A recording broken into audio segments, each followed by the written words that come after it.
We know them all! All 10 secret rares have been revealed for Lightning Overdrive.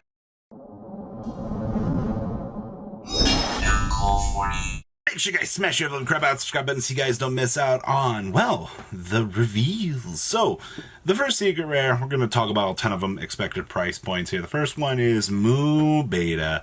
Yule Fafnir. So this is the famous Link one that's 2+ level 1 monsters. When you would ritual summon, you can detach from this card to basically pay the cost for that ritual summon. You can only use each of the following effects of Moo Beta once per turn. If this card is Exceed summoned, you can add a Drytron card from your deck, or, yeah, you drop, which is really good. And then when your opponent would activate a spell or trap card, and you control that machine ritual monster, quick effect, you touch one material from this card and negate that activation. And if you do destroy that card, So, getting to drop the Drytron card for the combo extension is brilliant. Getting the ability to pay for your ritual cards through this card's Exceed materials is busted. I'm expecting at least a $25 price point on this card. Nobody should have been surprised to see that this was one of the leading up secret rares in this set, because it was pretty much broadcast that this card basically makes Drytron what it is. It was one of the best cards in the set. And well, here we are. Now to nobody's surprise, Diviner of the Herald was also confirmed a secret rare today. Interesting enough, it was actually 00 for the set ID. That kind of caught me off guard a little bit. But Diviner gives you the ability to, on normal or special summon, to drop a fairy monster from your deck or extra deck to the graveyard, and then increase this card's level by the monster's level. So you typically can drop Herald, give the ability to search. This stupid thing is also a tuner monster, which means you get access to help plays. And if this card is distributed, you can special summon a level 2 or lower fairy monster from your hand or deck. Oh, now is that Ava shenanigans that you can abuse with this? Yup. I'm expecting this and Fafnir to probably be the two most expensive cards in this set, just because of what they do for the ritual theme, how much more playable they make Drytron. It's pretty insane stuff. Now, we also saw yesterday, or earlier in the week, excuse me, that we saw the Amazement Administrator, Arclinio, got announced as secret, and I was pretty bummed about this. But once per turn, you can banish any number of attraction trap cards from your graveyard, target that many cards your opponent controls, destroy them. And you can only use each of the following effects of Arclinio once per turn. So if a trap card is activated, you can special summon this card from your hand. Alright, that's easy stuff. And if your opponent normal or special summons a monster, you can target one of those face-up monsters and then equip a attraction trap card from your deck to that monster. So the cool little interaction is you can bring this off of a trap card, and then you can use the Book of Moon trap card that the Amazement monsters have in their arsenal to equip onto the opponent's monster, and then guess what? Oh, your monster has got Book of Moon. I don't expect these cards to be super high-end. The problem is, depending on how the rest of the set goes, if everything else is cheap, something has to give out on the low end of this. So unfortunately, we might see this card maintaining that $25 price tag for a decently long time, because unfortunately control gets punished. Now on the other side here, we also had the Amazing Time Ticket. I think this card is fantastic. So this, once again, feel great here, and then apply the effect depending on whose turn it is. So if it's your turn, you can add an Amazement card from your deck to your hand, well, free. Alright, sure. And then if it's during your opponent's turn, you can set an attraction trap card from your deck, and then it can be activated this turn. So we can set the Book of Moon, we can set the Searcher, and then we could resolve the Searcher, and then, you know, search for our big guy.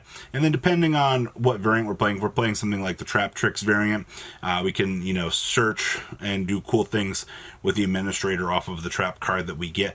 There are layers of interactions to abuse with this card, but as of making this video, I'm expecting this in the Administrator alone. If you want to play that deck, that's good news is, like, some builds only play like 2 Administrator, so you won't have to go all out, but this is a 3 of, alright? Good news, this is also the sneak peek promo, so we'll see about that. Next up is Ruddy Rose Raggin, Ruh-roh Raggy. So I don't know what else to say about this. It's a generic synchro. You get the ability to banish all cards from the graveyards. Remember, it's both players' graveyards. If this card was synchro summoned using a Black Rose Dragon or a plant synchro monster's material, you can destroy all the cards on the field. That's pretty good. Your opponent activates a card or effect that would destroy a card or cards. Quick effect, and you tribute this card to negate the activation. And you get to special summon a Black Rose monster, or a Black Rose Dragon, from your extra deck or graveyard. The cool thing with this is that Banish the Graveyard. It's such a unique effect on a level 10 synchro, but I hate Ruddy Rose as a name, but I understand that it is a play, or what is it, a choice for British words, if I actually recall correctly on that. So yeah, expect a nice $20 price tag. Next up, we have Bahamut the Neg. So it's 2+ plant monsters to make this such strict summoning conditions. During the main phase quick effect, you can bump your opponent's monster, nice little fist bump. He ends up knocking you out for X amount of his attack points. And if you did take damage, return that monster to the opponent's hand. If this card is in your graveyard, you can banish up to 2 or more Link monsters from your graveyard whose combined Link rating is exactly 4. Ugh, so bad. And special summon this card, but banish it when it leaves the field. You can only use one Bahamut, the Resurgent effect, once per turn, and only once that turn. If you had to ask me if I thought this was one of the worst secret rares in the set, bump it. You know it is. I really want this card to be really good, but unfortunately, he just isn't very solid. Only at 2,500 attack points, by the way. Alright, Bahamut is anything but good, alright? He's just a whole can of Negasaurus Rex. So, really disappointed in this one. But unfortunately, what can you do? Next up, we have Book of a Lunar Eclipse. Now, I've been very strict on this card since this card come out. A lot of people don't seem to understand that this card isn't as good as people think it is. Yes, it's a Book of Moon. Oh, absolutely. That's fantastic. All right, Book of Moons are always good. So you get to discard one card, all right, and then target 2 face-up monsters. All right, there's no ifs, ands, buts about it, all right? If this card was up to 2, this card would have been amazing. But because you have such a strict, restriction on the having to target the 2 to resolve to the face down, it's not good, unfortunately. As much as I want to say, yeah, Book of a Lunar Eclipse is good, no, it's so restrictive that it's ridiculous. So bad news for this card, it gets a hard neg from me because of the strict restrictions that this card has, all right? It should have said up to 2, and we would have been in on something here. But probably this card's value shouldn't be very much a set, unless somebody thinks they know something for a side deck choice, but I don't think so. Next up, we have Dark Honest. So once per turn, during the main phase, you can return this bad boy to your hand. And then, during the damage step, when a dark monster battles an opponent's monster quick effect, you can send this card from your hand to the graveyard, and the opponent's monster loses attack equal to its own attack. So basically, we're just able to discard this, make the opponent's monster go to effectively 0. Well, that's really good. The problem with this card is it is years too late in terms of design. This card, if it had come out years ago, would have been one of the craziest cards in the game. Unfortunately, Honest has long since been power crept out, and having a card now that basically makes the opponent's monster's attack 0 as well is also kind of a failure. I do think this card, I probably should warrant like an $8, $9 price tag, but man, it's definitely so late in terms of design for this that we could have just done better for something else. Alright, next up, we have the new Warrock Meteorogon. Alright, so the translation for this bad boy is cannot be destroyed by opponent's card effects. Alright, so straight off the bat, that's decent. When an attack is declared involving this monster, an opponent's monster, you can negate the effects of that opponent's monster during this turn. Also, activated effects and effects of that monster with the same name as that monster. So, that's pretty good.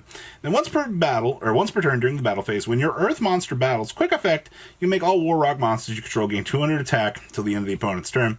And this card can make up to 2 attacks on monsters during each battle phase. It can't be special summoned. It's cool that it has a, I guess, battle phase prevention effect and can't be destroyed by card effects. But to make this a secret, this might be worse than Bahamut, actually. Wow, I didn't actually think that we could make something worse than Bahamut, but here we are, actually. So, yeah, whew, big old stinky pile there. And the last secret rare that we have here is Bahamut the Grand Radiance, or Bahamutia. So you can tribute this card. You can tribute summon this card by tributing one effect monster. Alright. During your opponent's main phase, if your opponent adds a card or cards from their deck to the hand, except by drawing them, and this card is in your hand, you can immediately after this effect resolves, tribute summon this card. If this card is normal or special summon, you can have your opponent banish cards from the top of the deck face down equal to the number of cards in their hand. And then shuffle their entire hand to the deck, and if they do, add the cards banished by this effect to the opponent's hand. You basically just get to switcheroo your opponent's hand. So, isn't that cool? So, just if your opponent adds something from deck to hand, you go, no. Tribute summon this 2K body onto the field, and then force your opponent to shuffle their hand back into the deck. It's cool. It's not great, but the final verdict on these secret rares, what a set indeed. Diviner and Moo Beta, ladies and gentlemen, the set. What's changing in the metagame anytime soon? Hey, Konami, where's my ban list? Alright, I knew this was going to happen. Well, see you guys in July. Hopefully. At least the Speedroid set should probably do something. Hopefully. I don't want to have to wait till dawn for something spicy. Alright, guys, leave a comment down below. Tell me what you guys think. Smash the level, crap out, subscribe button. I'll see your beautiful faces back here later on today with more cool, awesome content. Peace out, guys. Thank you, patrons, for making the ride never truly end. Without you guys' support, well, I would probably be doing Truffle Shuffle videos for a living. Guys, please check out VanCool40 for all of your Cardfight Vanguard content brought to you by MCool40. And if you are looking to pick up singles, check out mcoolgames.com for your trading card game needs. Thanks for watching, everybody.